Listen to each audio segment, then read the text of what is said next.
ಮನುಷ್ಯನಿಗೆ.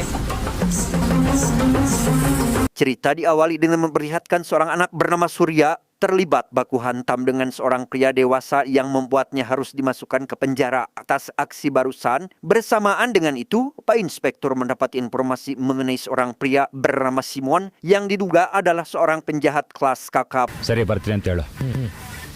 Beberapa hari berada di dalam sel, Surya terlihat sangat kesepian karena saat ini dirinya harus berpisah jauh dari pelukan sang ibu. Beruntung ada anak Pak Inspektur yang bernama Siri selalu setia menemani setiap hari, tapi ia kembali dibuat sedih atas kedatangan sang paman yang diketahui kedatangannya tidak dibarengi oleh sang ibu.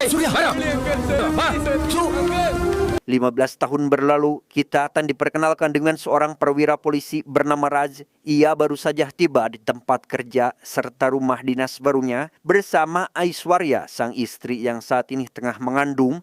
Namun meski begitu, Raj langsung pergi bekerja ditemani salah satu anggota polisi bernama Narayana yang mengantarnya sampai ke kantor. Baru saja tiba di kantor, Raj langsung disambut dengan sebuah laporan dari seorang wanita yang mendapat gangguan dari seorang pemuda tanggung, di mana si pemuda mengaku bahwa memang benar dirinya menunggu si wanita, namun ia beralasan jika dirinya hanya sedang membuat sebuah konten yang akan diupload di media sosial. ಏನಾದರೂ ಬಿಸಿಯಾಗಿ ಕೊಡಬೇಕು, ಇವ್ರನ್ನ ಬೇರೆ ಫಾಲೋ ಮಾಡ್ಬೇಕಂತ ಹೇಳಿ ಇಲ್ಲಿ ನಾಟಕ ಮಾಡಿ. Dan inilah Surya dewasa. Kebetulan hari ini adalah hari terakhirnya berada di penjara dan akan segera dibebaskan. Tapi sebelum keluar, ada sekelompok tahanan yang seakan-akan membencinya dan selalu mengganggu kehidupan Surya. Bahkan saat sedang akan mengambil makan pun, ia mendapat gangguan dari orang-orang itu sehingga...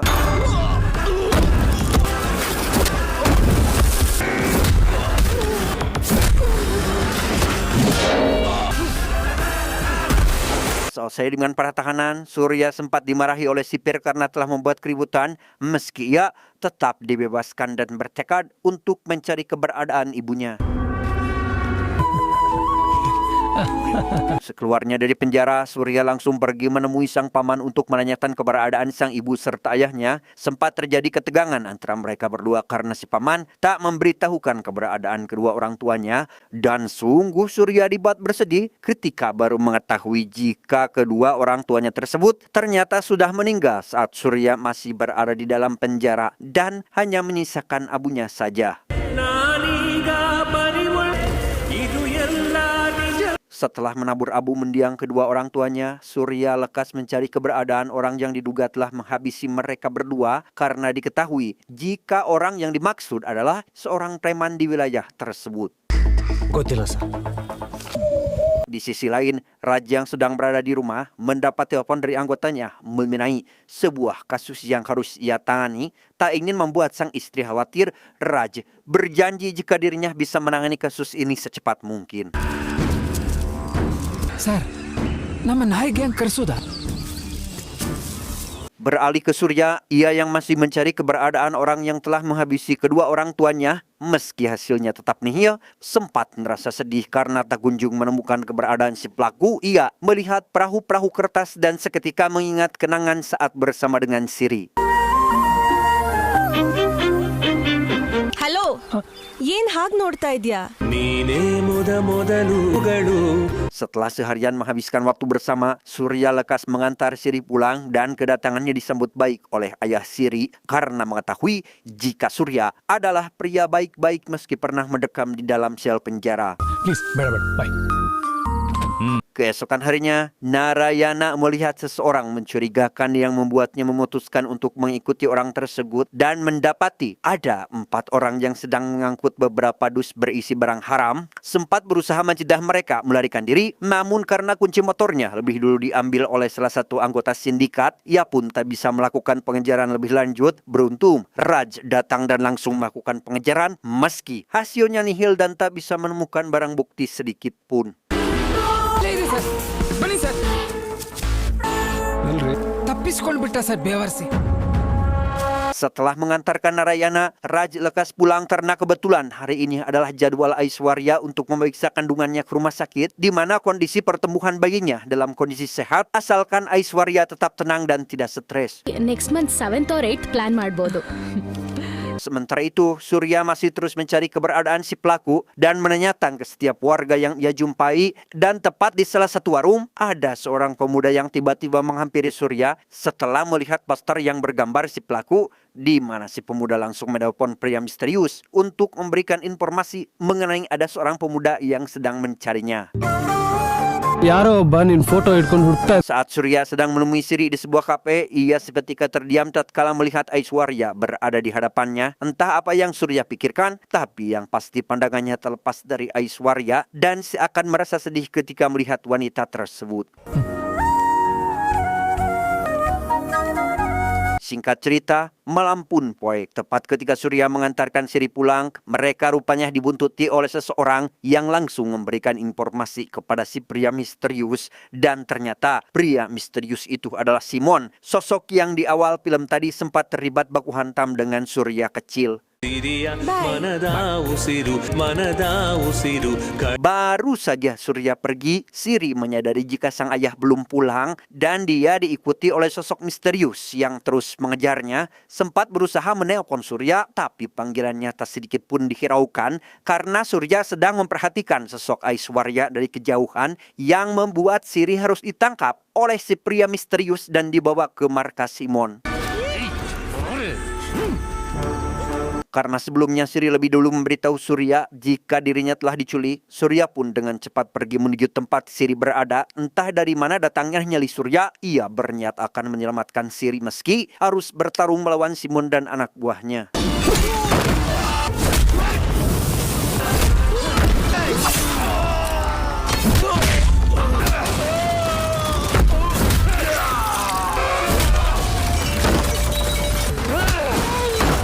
Selesai dengan Simon dan para anak buahnya, Surya dengan cepat membawa Siri ke rumah sakit setelah mendapatkan sedikit luka agar segera mendapatkan perawatan. Keesokan harinya, sebelum mengantarkan Siri, Surya berusaha membantu seorang ibu hamil yang hendak pulang. Di saat yang bersamaan, Aishwarya juga akan pergi ke rumah sakit untuk kembali memeriksakan kandungannya. Namun ia terus saja diikuti oleh orang misterius kemanapun dirinya pergi. Saat Raj berada di rumah sakit, ia mendapat telepon dari Narayana yang memberi informasi mengenai seorang wanita hamil ditemukan telah tewas. Tanpa pikir panjang, Raj langsung bergegas menuju ke lokasi untuk melakukan investigasi, yang mana si korban adalah wanita yang sebelumnya dibantu oleh Surya.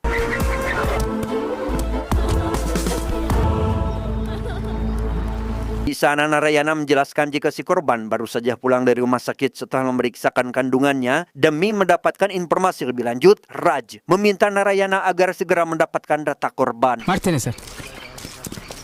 Setelah mendapat informasi jika Surya telah terlibat dalam tewasnya seorang wanita hamil, Raj memanggil Surya untuk memberikan kesaksian bahwa dirinya adalah pelaku yang telah menghabisi si wanita, apalagi terlihat jelas dari bukti rekaman CCTV. Tapi Surya mengaku jika ia hanya menolong si wanita tanpa ada sedikit pun niat jahat dalam dirinya. ಸುಮ್ಮನೆ ಕರ್ಸೋದಲ್ಲ sir. Beberapa hari berselang, tepat saat Siri dan Aishwarya berjalan melewati hutan, ada sosok tak dikenal tampak sedang membuntuti kemana arah Aishwarya pergi, sampai membuatnya ketakutan dan sempat dibawa oleh si pria tak dikenal itu. Beruntung, Raj datang tepat waktu menyelamatkan sang istri serta sosok misterius yang membantunya.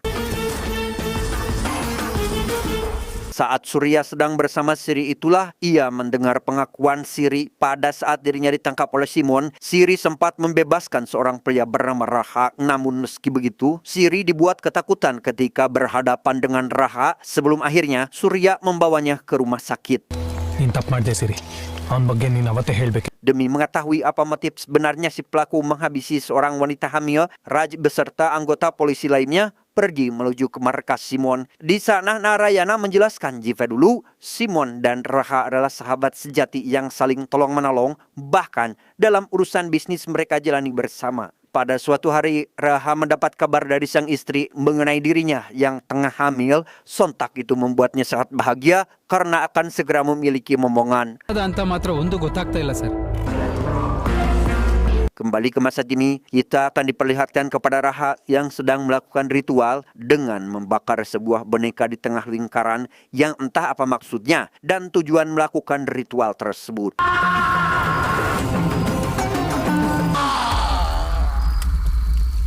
Di sisi lain, Raji memanggil anggotanya untuk membahas mengenai maraknya kasus kematian wanita hamil. Ia juga meminta Narayana agar mencari informasi mengenai kasus ini. Siapa tahu ada sebuah petunjuk tentang orang-orang yang terlibat dalam insiden ini. Keesokan harinya, Raji memanggil Narayana agar membawa seorang remaja yang suka ngeplog untuk bertanya terkait dirinya yang pernah menemukan sebuah mobil di salah satu hutan yang mana di dalam video tersebut memperlihatkan beberapa orang yang diantaranya adalah Surya sedang membawa seorang wanita hamil yang tampak sudah tewas ke dalam mobilnya. ಹೇಳ ಸಿಂಧೂರ್ ಎಸ್ಟೇಟ್ ಪಕ್ಕ ಇರೋ Setelah mendapat informasi, Raj langsung bergegas menuju ke sebuah pabrik untuk melakukan pemeriksaan kepada salah satu karyawan. Namun karena si karyawan tak ingin memberi informasi mengenai si bos pemilik pabrik yang tak lain adalah Paman Surya sendiri, maka Raj pun memaksa si karyawan agar mengantarnya menuju ke rumah si bos pemilik pabrik. Setibanya di sana, Raj langsung menunjukkan sebuah video ketika Surya sedang membawa seorang wanita hamil yang diduga telah meninggal. Sontak hal itu membuat si Paman sangat kaget dan langsung menjelaskan kronologi kejadian yang sebenarnya, di mana si Paman menjelaskan jika Surya tak sedikit pun terlibat dalam banyaknya kasus kematian wanita hamil dan malah Surya dibuat bersedih ketika baru mengetahui bahwa ibunya telah meninggal dunia. Sejenak kita akan dibawa mundur ke beberapa tahun lalu ketika Surya masih bocil. Pada waktu itu kehidupan Surya kecil sangat bahagia bersama kedua orang tuanya. Rupanya ibu Surya merupakan seorang dukun beranak dan Surya kerap membantu sang ibu dalam melakukan pekerjaannya meski sang ibu sendiri sedang berada dalam kondisi hamil. ಮಗು ಯಾವುದು ಹೆಣ್ಮಗು Saat Raha sedang berada di salah satu pesta, ia melihat sang istri ternyata berselingkuh dan sedang menelpon dengan pria lain. Entah apa yang Raha pikirkan, ia sekonyong-konyong membawa sang istri ke pabriknya dan dihabisi saat itu juga tanpa memikirkan kehamilan. Bahkan Raha juga tak segan menghabisi selingkuhannya di tempat yang sama pula. Mengetahui kekejaman yang dilakukan oleh Raha, ibu Surya seketika marah dan sedikit mencaci perbuatannya, yang hal itu tentu saja membuat Raha tak terima atas perlakuan dari beliau, sehingga ia memutuskan untuk membawa ibu Surya ke pabrik miliknya juga dan dihabisi persis seperti apa yang dia lakukan terhadap istrinya sendiri. Melihat ibunya terbujur kaku, membuat Surya sangat marah kepada Raha dan Simon. Kemudian, ia memutuskan untuk menghabisi mereka berdua meski dirinya harus dijebloskan ke penjara. ಅದಾದ್ಮೇಲಿನೆಲ್ಲ ಕತೆ Setelah mendapat informasi, Raj pergi menemui Pasipir untuk menanyakan informasi mengenai kasus pembunuhan kesekian ibu hamil, di mana Pasipir menjelaskan jika kasus ini sudah ada sejak 10 tahun yang lalu. ಯಾರು ಇರಲಿಲ್ಲ. Sekembalinya ke kantor, Raj menyimpulkan jika kasus kematian wanita hamil 10 tahun lalu masih memiliki keterkaitan dengan kasus yang sedang ia hadapi kali ini. Raj menemukan beberapa angka yang telah ditulis pada sebuah kertas yang diduga angka tersebut menjurus kepada tanggal serta bulan yang setiap tahunnya sudah dipastikan akan ada wanita hamil yang meninggal.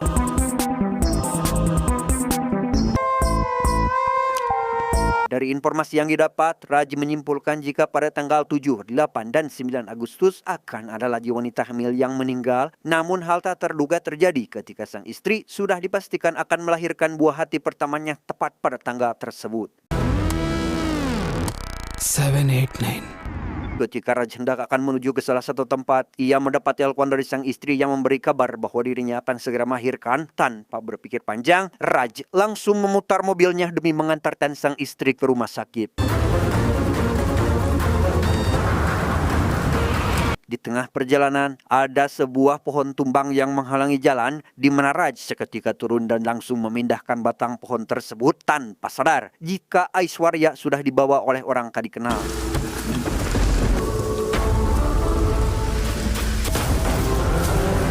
Sang istri alias Aishwarya sendiri saat ini berada di tempat orang misterius yang ternyata adalah Raha. Takut itu yang Aishwarya rasakan ketika berhadapan dengan Raha, apalagi setelah mendengar jika dirinya akan dihadisi yang tepat saat Raha akan mengeksekusinya. Tiba-tiba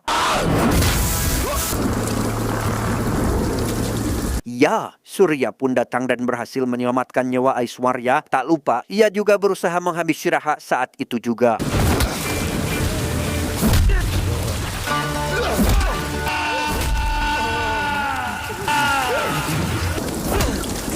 Selesai dengan Raha, Surya pun lekas membawa Aishwarya ke rumah sakit demi mengamankan wanita ini. Disinilah Surya baru jujur mengenai alasan terus mengikuti Aishwarya karena ia merasa jika Aishwarya adalah sosok pengganti ibunya karena mereka berdua memiliki kemiripan.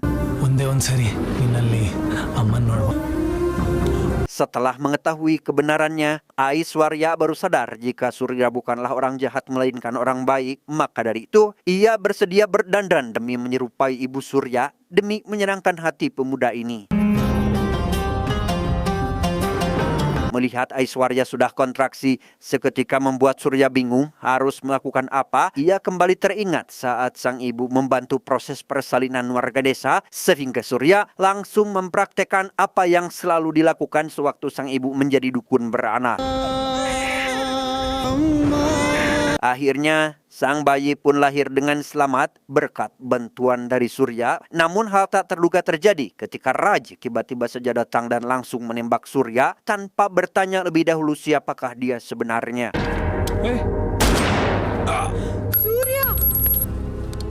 Dari kematian Surya membuat Raj sangat terpukul serta merasa bersalah karena terlalu gegabah dalam mengambil tindakan. Bahkan ia sampai bertekad untuk melanjutkan kebaikan yang telah Surya lakukan. ಆ ಪಶ್ಚಾತ್ತಾಪ ನನ್ನನ್ನು ಯಾವಾಗಲೂ ಕಾಡ್ತಾ ಇರುತ್ತೆ. Tamat ending yang sangat membagongkan. Pesan yang bisa kita ambil dari film ini adalah terkadang pandangan manusia selalu salah dalam menilai seseorang. Yang baik dianggap buruk, yang benar dianggap salah, dan yang salah malah dibenarkan. Saya John mewakili jajaran Direksi ITU7 yang bertugas mengucapkan terima kasih dan sampai jumpa di video selanjutnya. Adios. Kue putu Abu Jahal. Cumau, cumau, cumau.